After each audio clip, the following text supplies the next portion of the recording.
ہر انسان ہم میں سے دیگر مہینوں کی بنسبت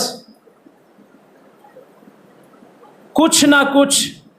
ضرور زیادہ اعمال لے کر آج بیٹھا ہے۔ اللہ ان اعمال کو اپنی بارگاہ میں قبول و منظور فرمائے۔ ان اعمال کے کرنے کا سبب اور مقصد وہ عمل میں تعداد کا زیادہ ہونا نہیں تھا، بلکہ ان کا مقصد یہ تھا کہ انسان روزے کی حالت میں قرآن کی تلاوت کرے، اللہ رب العزت کے سامنے کثرت سے سجدے کرے، اور وہ ایک دن نہ ہوں، 2 دن نہ ہوں، 3 دن نہ ہوں، ایک پورا مہینہ انسان یہ روٹین سے کرے، تاکہ اگر اس کے اس دل پر پچھلے 11 مہینوں میں کسی قسم کا کوئی زنک لگا ہوا تھا تو وہ اتر جائے۔ یہی مقصد فرمایا تھا لعلکم تتقون، روزوں کا مقصد ہے تاکہ تم پرہیزگار بن جاؤ، تاکہ تم متقی بن جاؤ۔ تقوی کا تعلق دل سے ہے۔ قد افلح من تزکا، وہ پاس ہو گیا، وہ کامیاب ہو گیا جو پاک ہو گیا، جس نے اپنے دل کو پاک کر لیا، جس نے اپنے سینے کے اندر اس نرم سے لوتھڑے کو جس نے صاف پاک کر لیا اپنی رمضان کی اس عبادت کے ساتھ، وہ انسان کامیاب ہو گیا۔ اور جو اسے صاف نہ کر سکا، جو اسے پاک نہ کر سکا، جو اس کی آلودگیاں دور نہ کر سکا، جو اس سے اس میں لوگوں کے کینے، بغض اور نفرتیں اس میں اس نے بٹھائی ہوئی تھی اور ان کو دور نہ کر سکا، اس کو اس کے رمضان نے کوئی فائدہ نہیں دیا۔ حضرت انس رضی اللہ تعالیٰ عنہ بیان کرتے ہیں، ایک دن اللہ کے نبی صلی اللہ علیہ وسلم مسجد نبوی میں بیٹھے ہوئے تھے کہ فرمانے لگے آج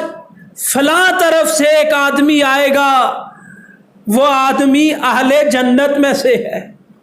جنت والوں میں سے ہے۔ کہتے ہیں حضرت انس کہتے ہیں ایک آدمی آیا، اس نے تازہ وضو کیا تھا، اس کی داڑھی سے پانی ٹپک رہا تھا،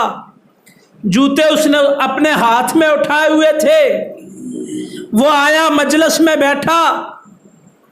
دوسرے دن اللہ کے نبی علیہ الصلوۃ والسلام پھر بیٹھے ہوئے تھے، آپ علیہ الصلوۃ والسلام نے فرمایا آج ایک آدمی وہاں سے آئے گا اور وہ آدمی جنتیوں میں سے ہے۔ حضرت انس کہتے ہیں ہم بیٹھے ہوئے تھے، وہی آدمی دوسرے دن آیا، تازہ وضو کر کے آیا تھا، جوتے ہاتھ میں پکڑے ہوئے تھے۔ تیسرے دن پھر اللہ کے نبی علیہ الصلوۃ والسلام وہاں بیٹھے ہوئے تھے، پھر کہنے لگے آج ایک آدمی اس طرف سے آئے گا، وہ جنتیوں میں سے ہے۔ حضرت انس رضی اللہ تعالیٰ عنہ کہتے ہیں وہ تیسرے دن بھی آنے والا وہی آدمی تھا، تازہ وضو کیا ہوا تھا، جوتے ہاتھ میں پکڑے ہوئے تھے۔ جب مجلس ختم ہوئی، حضرت عبداللہ بن عمر بن عاص نے کہا کہ میں ذرا دیکھوں تو صحیح کہ اس آدمی کا عمل کیا ہے، جس کی بدولت اللہ کے نبی علیہ الصلوۃ والسلام نے 3 دن اس کے لیے جنت کی خوشخبری ہمیں سنائی۔ حضرت عبداللہ بن عمر بن عاص کہتے ہیں میں اس کے پیچھے چلا، اس کے گھر کی طرف۔ اس کے گھر کی پہنچنے سے پہلے میں نے کہا میں نے اپنے بابا کے ساتھ کسی وجہ سے قسم اٹھا لی ہے کہ میں 3 دن اپنے گھر میں نہیں رہوں گا۔ اے اللہ کے بندے کیا تو مجھے پناہ دے سکتا ہے 3 دن کے لیے؟ اس آدمی نے کہا میں تجھے پناہ دیتا ہوں۔ عبداللہ بن عمر بن عاص کو 3 دن کے لیے پناہ دے دی۔ عبداللہ بن عمر بن عاص کہتے ہیں میرے بابا سے کوئی مسئلہ نہیں تھا، میں اس آدمی کا عمل دیکھنے کے لیے گیا تھا، 3 دن میں اسے دیکھتا رہا، صرف ایک ہی چیز میرے سامنے آئی، جب بھی رات کے وقت کہیں کروٹ لیتا تو اللہ رب العزت کو یاد کر لیتا تھا۔ 3 دن بعد میں چلا تو میں نے کہا اللہ کے بندے، میں نے اللہ کے نبی کی مجلس میں اللہ کے نبی کی زبان سے 3 دفعہ تیرے لیے جنت کی بشارت سنی، میں تو تیرے وہ عمل دیکھنے آیا تھا جن کی بدولت تجھے جنت کی بشارت ملی، میں نے تو کوئی ایسا عمل نہیں پایا۔ وہ کہنے لگا ہاں میری خوش نصیبی کہ اللہ کے نبی علیہ الصلوۃ والسلام نے مجھے جنت کی بشارت دی، میرا عمل کوئی خاص نہیں ہے۔ حضرت عبداللہ بن عمر بن عاص کہتے ہیں میں واپس پلٹا تو اس نے مجھے بلایا، سنو بات سنو۔ میں قریب گیا تو کہنے لگا میرا عمل تو کوئی نہیں ہے جو تم دیکھ سکتے، ہاں ایک بات ہے اگر وہ سن لو تو۔ کہا وہ کیا ہے؟ کہا اے عبداللہ بن عمر بن عاص، میرے دل میں کسی بھی انسان کے لیے اس کو دھوکہ دینا، اس کے ساتھ فراڈ کرنا، یہ میرے دل میں، دل کے کسی کونے میں بھی موجود نہیں ہے کہ میں سوچوں کہ میں کسی انسان کے ساتھ دھوکہ کروں گا یا فراڈ کروں گا۔ اور فرمایا ایک اور بات ہے، وہ یہ ہے میں کسی انسان کی کتنی اچھی چیز کیوں نہ دیکھ لوں اس کے پاس، کبھی میرے دل میں اس کے لیے حسد نہیں پیدا ہوتا۔ یہ 2 چیزیں ہیں، میرا دل دوسروں کے لیے صاف ہے۔ حضرت عبداللہ بن عمر بن عاص کہنے لگے یہی تو تیرا وہ عمل تھا جس کی بنیاد پر اللہ کے نبی علیہ الصلوۃ والسلام نے تجھے بڑے مجمع میں 3 دفعہ جنت کی بشارت دی ہے۔ عزیز ساتھیوں، بزرگوں، ماؤں بہنوں، یہ رمضان ہمارے اس دل کو صاف کرنے کے لیے آیا تھا۔ اگر یہ صاف ہو گیا ہم کامیاب ہو گئے، اور اگر اسی طرح نفرتیں ہیں، اسی طرح کینے ہیں، اسی طرح بغض ہیں، اسی طرح عداوتیں ہیں، اسی طرح دوسرے کے بارے میں برے برے منصوبے ہیں اور دماغوں میں بری بری سوچیں چل رہی ہیں، تو پھر ہمارے رمضان نے ہمیں کوئی فائدہ نہیں دیا۔ اللہ ہمیں اپنا یہ دل صاف کرنے کی توفیق دے، مسلمانوں کے لیے اسے کشادہ کرنے کی توفیق دے، مسلمانوں کے لیے اسے درگزر کرنے والا بنا دے، مسلمانوں کے لیے اس میں ہمارے لیے وسعت پیدا کر دے، اس میں مسلمانوں کی محبت آ جائے، اس میں مسلمانوں کے لیے اخوت اور بھائی چارہ آ جائے، اس میں مسلمانوں کی انس اس کے اندر بس جائے اور اس سے نفرت دور ہو جائے۔ اللہ ہماری عبادات قبول کرے، اللہ ہمارے روزے قبول کرے، اللہ ہماری عید قبول کرے، اللہ ہماری یہ تکبیرات اپنی بارگاہ میں قبول کرتے ہوئے ہمیں اپنے در پر جھکنے والا بنا دے، ہمیں کسی کے در کا سوالی نہ بنائے۔ ربنا ظلمنا انفسنا وان لم تغفر لنا وترحمنا لنكونن من الخاسرين۔ اللهم صل على محمد وعلى آل محمد كما صليت على إبراهيم وعلى آل إبراهيم إنك حميد مجيد۔ اللهم بارك على محمد وعلى آل محمد كما باركت على إبراهيم وعلى آل إبراهيم إنك حميد مجيد۔ ربنا ظلمنا أنفسنا وإن لم تغفر لنا وترحمنا لنكونن من الخاسرين۔ ربنا آتنا في الدنيا حسنة وفي الآخرة حسنة وقنا عذاب النار۔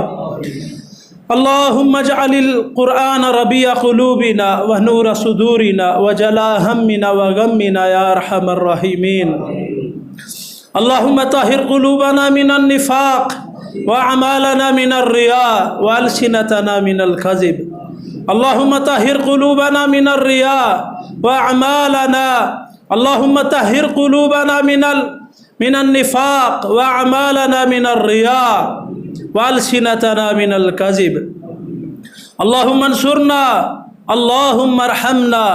یا ارحم الراحمین، ارحم علی حالنا ولا تنظر الی سوء اعمالنا۔ اے اللہ اس امت کے حال پر رحم فرما، اے اللہ اس امت کے حال پر رحم فرما، اے اللہ اس امت کے حال پر رحم فرما۔ اللہ ہمارے برے اعمال کی طرف نہ دیکھ، اے اللہ ہمارے ان نفرتوں برے دلوں کی طرف نہ دیکھ، اے اللہ اپنی رحمت کی طرف دیکھ، اے اللہ تیری رحمت بڑی کشادہ ہے، اے اللہ ہمیں درگزر فرما، اے اللہ ہمیں معاف فرما، اے اللہ ہمارے حال پر رحم فرما، اے اللہ امت مسلمہ کے حال پر رحم فرما، آپس میں محبت و مودت، اے اللہ آپس میں محبت و مودت عطا کر، اے اللہ فرقہ واریوں سے، اے اللہ جو ہم تیرے دین کے نام پر بٹے ہوئے ہیں، اے اللہ جو ہم دنیا کے نام پر بٹے ہوئے ہیں، اے اللہ جو ہم اپنی لسانی ناموں پر بٹے ہوئے ہیں، اے اللہ ان ساری تقسیموں کو ہم سے ختم کر، اے اللہ ہمیں ایک مسلمان بنا دے، اے اللہ ہماری مشکلات کو آسان فرما دے، اے اللہ ہماری مشکلات کو آسان فرما دے، اے اللہ ہمارے حال پر رحم فرما، اے اللہ ہمیں بڑوں کی تعظیم کرنے کی توفیق عطا فرما، اے اللہ والدین کا خدمت گزار بنا، اے اللہ والدین کی اطاعت کرنے کی توفیق دے، اے اللہ ہمیں باادب بنا، اے اللہ ہمیں باادب بنا، خوش اخلاق بنا، خوش الہان بنا، خوش گفتار بنا، خوش کردار بنا، اے اللہ ہماری دعاؤں التجاؤں کو سن لے، اے اللہ ہماری اولادوں کی اصلاح فرما، اے اللہ انہیں دنیاوی فتنوں سے محفوظ رکھ، اے اللہ والدین کا فرما بردار بنا، اے اللہ والدین کا فرما بردار بنا، اے اللہ مطیع گزار بنا، اپنے دین کے ساتھ وابستہ رکھ، اپنے دین کے ساتھ وابستہ رکھ، اے اللہ ہمارے رمضان کے قیام کو، ہمارے روزوں کو قبول و منظور فرما، ان میں ہونے والی خطاؤں کو معاف فرما، اے اللہ درگزر فرما، وصلی اللہ تعالی علی خیر خلقہ محمد وعلی آلہ واصحابہ اجمعین برحمتک یا ارحم الراحمین۔